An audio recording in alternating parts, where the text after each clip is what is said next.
भैया रो राम राम। हमें बुंदेली चुगली से नहीं देश दुनिया में लोकप्रिय हो तो नहीं चले बुंदेली चुगली देखे तुम्हारे खबर भैया जाए ये रखी कि देश भर में एक मामला चल रहा हो कृषि सुधार बिल को विरोध के लेके। और जो कृषि सुधार बिल जो चल रहा हो ई के लेके जावत कही जा रही कि सरकार ने जो किसान विरोधी बिल लेके आया 3 बिल के लेके, जबकि सरकार की दलील है, सरकार की सत्ता पक्षी दलील है कि ये कृषि सुधार बिल 70-80 साल की जो गुलामी की बेड़ी अंग्रेजों ने डाल दी थी किसानों के हाथ पांव में, उनसे मुक्ति दिलावे को जो बड़ा आधार है, उनसे मुक्ति दिलावे को जो काम करो है सरकार ने। लेकिन पंजाब में जो अकाली दल है जो जिनको पूरी पंजाब की मंडियों पे कब्जा है, उनको जरूर अहत हो रहा है कृषि सुधार बिल से। हमसे बहुत जन ने आगे मैं कल एक खबर करी थी कि सच्चाई का है ये आंदोलन की, ये आंदोलन के हाईजैक कर लगा, लेकिन है का मामला कि काय ऐसो वो हो रहा है कि पूरे देश के किसान शामिल नहीं है, केवल पंजाब और हरियाणा के किसान के इमेज शामिल करोगे। तो जब हमें ये पूरी हमसे लोगों ने सवाल करो कि भैया जब आप तो किसान के खिलाफ क्या बोल रहे, किसानों के तो पक्ष में बात बहुत चाहिए, तो हमने भी बड़ा अध्ययन करो कि है का ये बिल की सच्चाई। जो 3 सुधार बिला है इनकी सच्चाई का है। हमने लैपटॉप में चीजें निकाली और इन्हें को समावेश करके लेके आए कि हम देश के किसानों के, देश की जनता के, बुंदेली चुगली के लाखन करोड़ों दर्शकन के हम ही मामले की सच्चाई बताएं। 70 साल पहले जब अंग्रेज हती देश में तो उनने किसानों के ऊपर ऐसे कानून थोप दिए थे कि जो बेड़ी हती, और वे बेड़ी इनके आदमी ने हीरा जवाहरात समझ के, आज के किसान यही समझ रहा हो कि वे बेड़ी उनके शरीर में हीरा जवाहरात था, उनसे मुक्त नहीं हो पा रहा हूँ। 70 साल में अंग्रेजन की डाली हुई बेड़ियां तोड़ने को प्रयास अगर को न करो तो वर्तमान सरकार ने करो है, ये मोदी सरकार भी कहा है। लेकिन हमारे देश के किसान ने ये अपना अंग मान लो कि तो हमारे अंग है, लेकिन अंग ना आते भैया। और अब ई के लेके हम पूरी विस्तार से बात समझावो चाह रहे। सबसे पहली बात जाए कि देश में जो भ्रम फैलाओ जा रहा हो कि ये कृषि सुधार बिल आवे से मंडी समाप्त कर दीजिए, लेकिन ऐसा कछु नहीं है। जो मुगालता है वो अफवाह है। इस सुधार बिल में कोई भी यह चीज नहीं कही गई कि मंडी समाप्त हो जाए। हाँ, मंडियन के अलावा जो मंडियन में बाध्यता आती है कि किसान मंडी के अलावा अपनी उपज कहूँ और नहीं बेच सकत, तो जब बाध्यता खत्म करके और ई में जो जोड़ दो हो कि भैया अब वैकल्पिक रूप से कहूँ और भी किसान जाके अपनी उपज बेच सकत, तो जा सबसे बड़ी चीज जो भ्रम फैलाया जा रहा हो। सबसे पहले आप देखो व्यवस्था पहले कहा थी है ना, अनाज कहाँ बेचत तो अपनो अनाज, तो पहले किसान गांव के आसपास को के अन्य के निजी तौर पे अपनो अनाज नहीं बेच पाते, या तो मंडी में जाते हैं सरकार के न्यूनतम समर्थन मूल्य पे अपनो अनाज बेचत। तो ई व्यवस्था में होत का हाथों के किसान जो हजारों लाखों रुपया खर्च करके लागत लगा के जोखिम लेके पूरे जीवन लगा के उपज पैदा करती, ऊ को समर्थन मूल्य सरकार तय करती। किसान के हक ना तो अपनी अनाज को समर्थन मूल्य अपना मूल्य तय करने को। लेकिन आज जो बदली हुई व्यवस्था है उनमें आए किसान के पास 3 माध्यम से अनाज बेचने की सुविधा आ गई नए बिल के आधार पर। और इनमें एक माध्यम 3 माध्यम आते उनके पास जो, और एक और 9 माध्यम इनमें जोड़ दो हो कि वो किसान चाहे तो अपनो अनाज 3 विकल्प है जो अलग अलग जगह के है ना, मंडी के अलावा वो व्यापारी ही बेच सकत, मंडी के बाहर जाके बेच सकत। और अनाज कौन कंपनी से अगर कौन कीमत तय कर दी गई तो तय उनके भरोसे न रहे, वो अपनो मनमाने मूल्य को जो मूल्य है निर्धारित मूल्य पे अपनो अनाज बेच सकत। अब बात हम की कर सरकार ने जो 3 कृषि बिल की बात कर रही उनमें से पहला बिल है the farmers produce trade and commerce bill 2020, दूसरा बिल है द फार्मर्स और agreement on price insurance and farm services bill 2020, और तीसरा बिल है एसीएसएल कमोडिटीज अमेंडमेंट बिल। ये तीनों बिल एक तरह से अंग्रेज के जमाने के कानून हते जो पहले हते जे, और सरकार ने बिल के संशोधन की उन्होंने बात करी है 1955 के हते जे तीनों बिल। तो इनकी काट करके जो सरकार 3 बिल लेके आई है, जो जब 2020 में मुझे तीनों बिल बताए हैं जो लेके आई है, जो अंग्रेजन के बिल को काट है 1955 के एसेंशियल कॉमोडिटीज एक्ट एंड औपनिवेशिक अंग्रेजन के जमाने को कानून हतो, ई के माध्यम से किसान के नियंत्रित कराओ जातो कि अनाज कितो स्टोर कर सकत, एक किसान कितो अनाज स्टोर कर सकत और कितनो बेचो जो है। ई की वजह जाती कि दूसरे विश्व युद्ध के दौरान 1942 की बात है कि अकाल जब पड़ गया तो बंगाल में 3 से 4 करोड़ लोगों की मौत हो गई थी। 3 से 4 करोड़ आदमी पश्चिम बंगाल में मर गए थे।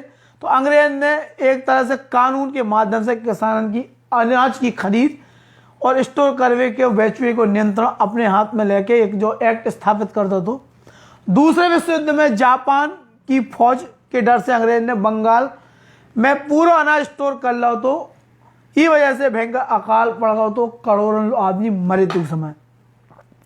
मंडी समिति को कानून भी धीरे धीरे ठीक अंग्रेज के जैसो बनाओ तो वैसे ही चलत रहो। कहा से किसान और व्यापारियों के बीच में आड़तिया आके बैठ गए थे और इन्हीं आड़तियों ने 70 साल से किसानों के नोच नोच के खाओ जी आड़तिया जो थे इनने नोच नोच के खाओ जी काले अंग्रेज बन गए एक प्रकार से और किसानों को शोषण लगातार कर रहे थे। लेकिन अब सरकार ने जो बिल ले आके आड़तिया है जो इन्हें कतरवे को काम करो है। हम बता रहे यही के पीछे जो अभी जो आंदोलन हो रहा है 2 राज्य के किसान कर रहे हैं। मूल किसान ये आंदोलन से गायब है। योगेंद्र सिंह खुद ही को नेतृत्व कर रहे हैं और कारण जो है कि अब इनको आधिपत्य जो है तो एकाधिकार वो समाप्त हो रहा है इनसे, तो इसे जो भड़क रहा है। आम किसानों के तो पता ही नहीं है ABCD के इनमें है कहाँ। पंजाब को शिरोमणि अकाली दल इसे नाराज है। पंजाब में इनको वर्चस्व भी है, इसे नाराज है। कहा से पंजाब की जो सबसे बड़ी मंडी है, बड़ी बड़ी मंडी है, एक छत्र राज्य के ऊपर चल रहा है और इसे जे किसानों को जो रात है किसान से भी कमीशन लेते हैं और व्यापारियों में भी कमीशन ले रहे थे। इनमें जबरदस्त भ्रष्टाचार तो कमाई को इनको जो स्रोत है अब इन नए बिल के आवे से खत्म हो जाने ई के लेके इनमें जो पूरे देश में लगड़िए लगावे की जुगाड़ लगा रहे हैं। लेकिन हम आगे आपके 3 विलन के बारे में बताएं। पहले सरकार के विरोधी माने जा रहे पत्रकार शेखर गुप्ता की एक बात नोट कर लो। उनने अपनी वेबसाइट में द प्रिंट में लिखो है 1947 में देश आजाद भाव, 1991 में उद्योग आजाद भाव, अब किसान राजनेता और आड़तियों की पकड़ से आजाद हुई है। उनने लिखो है शेखर गुप्ता जो इस सरकार के विरोधी माने जाते मोदी सरकार के, उनने खुद लिखो है, ट्वीट करो ये चीज की, अपने ब्लॉग में भी लिखो है कि अब जो बिल आ रहा हो तो राजनेता और आड़तियों के कब्जा से अब किसान मुक्त हुई है। एक बात उनने और लिखी है जो हम बार बार कह रहे हैं कि जहाँ राय जो है पत्र योगेंद्र यादव जो है उनकी नो ही, योगेंद्र यादव तो विरोध में खड़े। देखिए योगेंद्र यादव जैसे एक जने पत्रकार थे मोदी सरकार विरोधी, शेखर गुप्ता उनकी राय आ जाए। अब देख रहे हैं कि इन 3 बिल में है कहा। तो पहला बिल है the farmers produce trade and commerce bill 2020। इनमें किसानों के मंडी के अलावा दूसरे व्यापारियों और कंपनियों का सीधे अनाज बेचने के अधिकार मिल गए। एक बार फिर से सुन लो, ही पहले बिल में जो सरकार ने अधिकार रहे कि मंडी के अलावा, मंडी बंद नहीं भाई, मंडी में बेच सका अगर तुम्हें गरज पड़ी तो चले जाओ, लेकिन मंडी के अलावा भी अगर तुम्हें अनाज बेचने तो तुम बड़े व्यापारियों के पास और बड़ी कंपनियों के पास जाके अपना अनाज बेच सकत। ये पहले बिल में किसानों के जो पावर मिल गया, मतलब किसानों की जो शक्ति बड़ी है। दूसरा बिल जो आया था फार्मर्स, ई बिल में है खेती किसानी करने वाली बिजनेस कंपनियों के अनाज स्टॉक करने के अधिकार मिल गए। जो कंपनी है बड़ी बड़ी खेती किसानी करती हैं इन्हें भी अब अनाज स्टॉक करने को अधिकार दे दो गो। कहा से अभी तक जो इन्हें अधिकार न हो तो इससे भी बड़ी एक दिक्कत थी, है ना, और कंपनी इस क्षेत्र में नहीं आ पाती। तीसरा बिल है जो एसेंशियल कॉमोडिटीज अमेंडमेंट, में है किसान और दूसरी कंपनी के बीच सीधो एग्रीमेंट हो जाए ई बिल के आधार पे, यानी किसान और व्यापारी पहले ही बात कर रहे हैं किसान को का पैदा करने और व्यापारी के का बेचने से पहले। अब जो है कि व्यापारी के चाने कचू किसान कचू लेके जा रहा हो, तो अब जो एक समन्वय हो जाए किसान व्यापारी कंपनी के बीच में कि हमें क्या चाहे तो वही चीज पैदा करो, हमें गेहूं चाहे तो गेहूं पैदा करो, हमें चना चाहे तो चना पैदा करो, हमें बाजरा चाहे तो बाजरा पैदा करो, तिली चाहे तो तिली पैदा करो। मौसम और सब अनुकूल इनमें बड़ी व्यवस्था अच्छी हो जाए। पहले कहा जाए व्यवस्था सही ना थी, किसान ने आलू पैदा करो, जो आलू 1 रुपया 2 रुपये किलो 54 किलो में कंपनी खरीद ले जाती और वही एक आलू की 10 चिप्स के पैकेट बना के 10-10 5-5 रुपया में हवा भर के कंपनी विदेशी बेचती है और किसान को शोषण, किसान के मूल्य नहीं मिलता जाए, बड़ी समझने वाली बात है। तो अब न्यूनतम समर्थन मूल्य पर प्रधानमंत्री पहले ही आश्वासन दे चुके थे। वैसे जो समझ में की जरूरत है कि सरकार न्यूनतम समर्थन मूल्य के माध्यम से जो अनाज किसानों से लेत वही अनाज सरकारी गोदाम में स्टॉक कर दे और ई के बाद में वही अनाज गरीब जनता के सस्ते दर पर बांट हो जाए। सरकारी योजना के खत्म नहीं कर रही, बल्कि एमएसपी को खत्म करने की अफवाह फैलाई जा रही। मतलब जाओ आदमी में एक और भ्रम फैलाओ जा रहा हो कि ये जो बिल आओ है ई में सरकार जो स्टॉक हो समर्थन मूल्य पे गेहूं खरीद जाता, अनाज खरीद जाता, फिर सरकारी गोदाम में ये स्टॉक करो जाते, स्टॉक के बाद फिर 1 रुपये किलो में जनता के दो जात। तो अब जब व्यवस्था सरकार खत्म कर रही तो जो भी नहीं है ऐसा ही बिल में कहूँ जो चीज नहीं है कि सरकार एमएसपी है खत्म करके और जो हथकार जनता छीन रही, जहाँ व्यवस्था जहाँ की था भैया लागू रहे। एक बात और कही जा रही, भ्रम फैलाया जा रहा है कि कॉर्पोरेट खेती किसानी, कॉर्पोरेट जगत को खेती किसानी पे कब्जा हो जाए। हमारा एक सवाल है कि आज की व्यवस्था में भी तो लेज को पैकेट जो ना चिप्स को 10 रुपया में बेचा थे किसान का, जो आलू 54-58 के भाव से मंडियन में खरीदो जाते वही चीज होता है कि वो लेज को पैकेट जो बेचा थे वो 10 रुपये में बेचा थे। तो ई में बताओ कि क्या फायदा हो रहा अभी तक किसान के फायदा नहीं हो रहा। तो किसान के फायदा तब हो तो जब आड़त के बीज से हट जाए, तो आड़त के बीज से हट जाए तो सीधी कंपनियन के आलू दे किसान और उन्हें ज्यादा अच्छे से फायदा हुई है। सबसे बड़ी बात हो सदाचार की, अगर किसान नेता बड़ी बड़ी कंपनियन के हाथों में बिक जाए, सरकार को जो क्या वो है कि किसान नेता सदाचार से हट गए हैं, जे केवल देश को ना तो हित देख रहे ना किसान को हित देख रहे, जे केवल अपना हित देख रहे, और जो बड़े बड़े किसान नेता बड़ी बड़ी कंपनियन के हाथ में बिक गए, उनके एजेंट बन गए। तो बोले सदाचार खत्म होगा, सदाचार हट गया, जिन नेता बड़ी बड़ी कंपनियन के हाथ में बिक गए तो इनमें जनता को कुछ नहीं कर सका, ना सरकार कर सका। सब किसान मिलकर तय कर रहे हैं कि हम उनको भाव का रहे हैं, कौन भाव से वे अनाज उपज अपनी बेचे। इनमें कंपनियन की कोई मजाल नहीं है कि उनके नीचे भाव पे कोई चीज खरीद ले। अबे तक मंडी में समर्थन मूल्य आड़तियन ने अपने मनमाने भाव पे खरीदे और फिर बड़ी कंपनियन के मनमाने भाव पे बेचे। लेकिन अब जी 3 कृषि सुधार बिल आवे से अब जा चीज होने वाली है कि अब किसानन के सीधे सीधे जाके अपना भाव खुद तय करे कि हमें आलू इतने रुपए किलो, अनाज इतने रुपए किलो और कंपनियन के इतने रुपए किलो में बेचने। बीच के बिचौलिए जो फायदा उठाते हैं जिना उठा पे हैं, ऐसे आदमी इनकी दुकानें जरूर बंद होने। हम यही कहे हैं और सरकार को भी यही कहोगे कि कौन की भ्रम में फंसने की जरूरत नहीं है। ई बिल में किसान के फायदा होने, लेकिन किसान पुरानी गुलामी वाली व्यवस्था में जो ढो रहा हो और जो ढो चुको, इसे अगर असहज महसूस कर रहा हो तो वो बिल्कुल मुक्त हो जाए। कहा से अब असहज होने की जरूरत नहीं है। कहा से जो बिल बड़े अजीब टाइप की स्थिति है और मंडी में देखो अलग अलग चीजें बहुत सारी हमें बताई हैं कि जो एक्ट जो आए हैं इन एक्टन के लेके जो दुष्प्रचार हो देश में, ई के लेके बड़ी अराजकता की स्थिति हो रही। कछु कल ही परसों को पिछड़ा वर्ग संगठन है राजनगर में, उन्हें पता ही नहीं है कि बिल है का, ABCD पता ही नहीं है, उनसे अगर पूछ लो तो पता ही नहीं है कि बिल का है। एक अभी हम सोशल मीडिया पे वीडियो देख रहे थे, उनमें आ रहा तो भैया के बे बोले हमारी मांग है पूरी करो, तो सामने वाले अधिकारी ने पूछी तो हमारी मांग का है, बोले हम तो लड़ जाएंगे, चूर चूर कर देंगे। ये मांगे बता ही नहीं पाते हमारी मांग का है। कृषि सुधार बिल के गुलाम और दुनिया भर की बात कही जा रही है, लेकिन कृषि सुधार बिल के अंदर सच्चाई है का और इसे किसानों को नुकसान का हो रहा है, इस बारे में बात करने के लिए किसान नेता और किसान के जो संगठन है बे मुखर होकर बात करने की इच्छुक नहीं, बे तो अराजकता फैलावे की बात कर रहे हैं। और बहुसंख्यक किसान खैर अब जब समझ में नहीं आ रही कि बिल में अगर सुधार संशोधन ला जाओ तो इको फायदा कितना है किसान के। 3 सीधी चीजें क्लियर कि जो मंडी पे अधीन हो गए थे किसान के, अपनी उपज कहूँ नहीं बेच सकते दुनिया में, है ना व्यापारी ना कंपनी के पास सीधे नहीं जा सकते। अब उन्हें जो अधिकार मिल गए कि वे मंडी के अलावा, मंडी खत्म नहीं हो रही, जो भ्रम बार बार फैला, मंडी के अलावा भी व्यापारी या कंपनियों से सीधो अनाज अपने मूल्य तय करके बेच सका। दूसरी बात जा भी है कि भैया अब उन्हें अब जो कहो जा रहा है कॉर्पोरेट घराने को, कॉर्पोरेट कल्चर हावी हो जाए, कॉर्पोरेट को कब्जा हो जाए खेती किसानी पे, जो भी गलत आते हैं किसान किसानी रहे हैं। हाँ कंपनियों से उनको जो आपस में तय हो जाए, अनुबंध हो जाए कि भैया तुम्हें चाहने का है, हम इतना मूल्य तुम्हें दे हैं, इतना हम ले हैं, तुम जो पैदा करो हम इतनी चीज तुमसे खपा है तिले हैं। तो इतनी आज़ादी जब गुलामी से मिली, 70 साल की अंग्रेज की बेड़ी हमने बताई थी कि जब प्रथम द्वितीय विश्व युद्ध भाई तो ऊ दौरान क्या करो तो अंग्रेजन ने अनाज खिलाने और जब किसान के कैसे बांध दो तो कि भाई अपना अनाज मंडी के इलाकों और नहीं बेच सका, जिस सब चीजें लागू कर दी थी। तो इस ये आधार पे भैया एक भ्रम की स्थिति है। हमें जहां तक समझो पढ़ो है, हम जो नहीं कहेंगे पूर्ण रूप से सत्य है, लेकिन जहां तक जो चीज आई है बिल के बारे में समझो पढ़ो है, इको एनालिसिस करो है, तो हमें यही आ रही है कि कहूँ से भी सरकार किसानों के विरोध में नहीं है। और एक भरोसे वाली बात जारी करनी है कि जब केंद्र में एक ऐसी सरकार है जो हर मोर्चा पे देश के हित और भलाई की बात कर रही। अब एक बात आई थी कि मोदी सरकार हर चीज को प्राइवेटाइजेशन कर रही, है ना, निजीकरण कर रही, एयरपोर्ट बेच रही, जहाज बेच रही, सब बेच रही।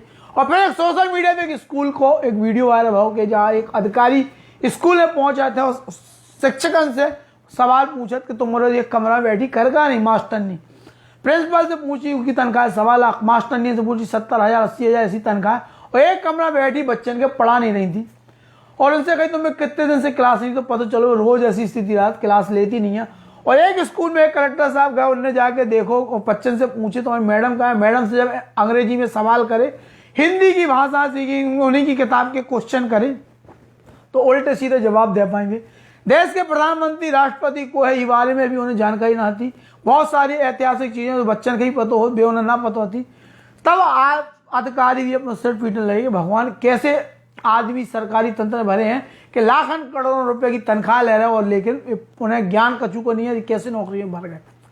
तो ऐसे सरकारी स्कूल हो सच्चो, अगर प्राइवेट कर दो। अब रेलवे में अगर सरकारी तंत्र है तो कितनी ईमानदारी से काम कर, जो देख लो बिजली विभाग में कितनी ईमानदारी नहीं कर, लेकिन जब से प्राइवेट कंपनी बनने के बाद जो कोई ईमानदारी से 24 घंटा काम इन्हें करने कैसे इनको सिस्टम बदल जाए। आदमी सरकारी नौकरी कर रहा है तो सोचे अपने दमान बन गए सरकार के और बैठो बैठो खाने हैं। अगर सरकार ऐसे कोई कदम उठा रही तो उनको विरोध हो के निजीकरण करो जा रहा, तो भैया सरकारी संपत्ति की स्थिति देख लो, क्या हो रही, सरकारी तंत्र की स्थिति देख लो। सरकारी तंत्र से कोई राहत नहीं हो पा, तो अगर सरकार निजीकरण कर दें तो बहुत जने को विरोध ही कर दे, लेकिन हम समर्थन करते कि ऐसा निजीकरण ज्यादा अच्छे बजाय के सरकार की जो योजना है, सरकार के विभाग हैं, इन्हें चारागाह बना के एक आदमी चले बजाय उके के ज्यादा लोगों को लाभ मिले। तो कृषि सुधार बिल के लेके हमारा जितना ज्ञान हतो अध्ययन हतो तो हमें शेयर करने को प्रयास करो है। और हमारा यही कि वो रहे कि भ्रम में देश की जनता ना है, देश को किसान ना है।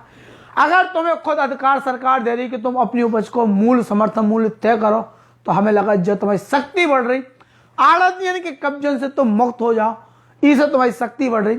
सीधे तुम कंपनियन से अपने माध्यम तलाशो, कंपनियन से और बड़े व्यापारियों से संपर्क में आकर तुम अपना सौदा करो अनाज उपज को, तो हमें लगा इनमें कोई नुकसान नहीं है। हालांकि योगेंद्र यादव लगातार अपनी दलील पे कायम है। हरियाणा से भी विलोम करते हैं, हरियाणा में किसानों के भड़काए में सक्रिय हो गए, सक्षम मजबूत भी हो गए। पंजाब के किसान चूंकि तो भाजपा विरोधी सरकार है और संगे संगे अकाली दल को प्रभुत्व है, तो अकाली दल के लोग और भिंडरवाला जैसे जो आतंकवादी संगठन के लोगों के पोस्टर लगाए जा रहे हैं, सरकार विरोधी नारे लगाए जा रहे हैं, हिंसक घटनाएं को तैयार करो जा रहा माहौल, तो निश्चित रूप से समझो सकत कि इको जो उद्देश्य है पूरे आंदोलन को हाईजैक करके ये आंदोलन के केवल सरकार के खिलाफ है। और भाजपा वाले तो जो कह रहे हैं कि हमें लगा कौन सरकार के खिलाफ ऐसा प्रयास चल रहा है कि जो चुनाव आए वाले कछु राज्य में इनमें माहौल बनावे खिलाने बिगाड़े खिलाने ये बातें हो रही। हमारे मोबाइल में बहुत सारी चीज़ें आई। आज खुद प्रधानमंत्री नरेंद्र मोदी ने ट्वीट करे मोटे मोटे, तो उनके लिए कि हम भी बताओ चाह रहे कि प्रधानमंत्री नरेंद्र मोदी ने वे कही है कि मोहम्मद असलम से उनने कही है किसानों के मिला के एक व्हाट्सएप ग्रुप बना लो और व्हाट्सएप ग्रुप में हर रोज आसपास की मंडियन के भाव चल रहे ई की जानकारी किसान के देते हैं। एक जो मोहम्मद असलम है इनने बताया है पीएम मोदी अब राष्ट्र के संबोधित कर रहे हैं आज मन की बात में। उनने एक बात कही है कि उम्मीद है बड़ी बड़ी कंपनी सीईओ एस खां सुन के अच्छे लगे, अब देश में दूर दराज वाले इलाकों में काम कर रहे किसान संगठन के भी सीओएस होने लगे। मतलब इनने अपनी अपनी बात बहुत अच्छी कही। तो हम सबसे कहें कि बहुत लंबी चौड़ी बात है। प्रधानमंत्री के मन की बात सुन लो आज किसानों के लेके हो देश के, हमें कोई मन की बात तो हम भी अपने मन की बात कह लें।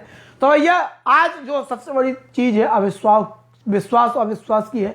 जहाँ जंग सोशल मीडिया में बहुत लंबे समय से चल रही कि आदमी कौन चीज पे भरोसा करे कौन पे ना करे, को सही बोलो को झूठे बोलो।